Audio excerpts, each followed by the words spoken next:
देखो साथ जब आई हब हमनी सबके घर गोसाई के पबनी बैसाख 14 गते और यहाँ पूजा हो रहा हब।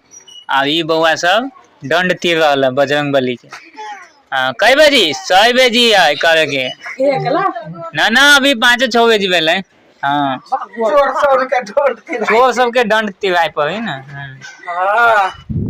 हाँ कैसे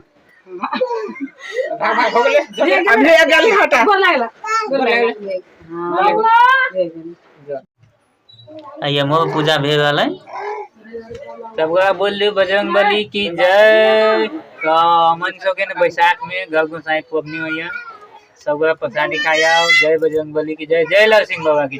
तो पहले ने साथी सब हम पहले ढांचा गाड़ दिलियो तो या अब अपन पूजा भगल और है ना साल भर में 1 बेरी हमन सबके ही बैसाख में घर पूजा हुई गोसाई पूजा। तो आए है ना ढांचा गाड़ दिलियो अब पूजा कर ले पूजा समापन हब।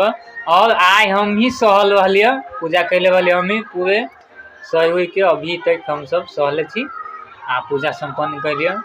तो आए बहुत ही खुशी के दिन है बस सब बोले जय बजरंग बली की जय जय लाल सिंह बाबा की जय सब प्रसाद खाओ जय सिया राम।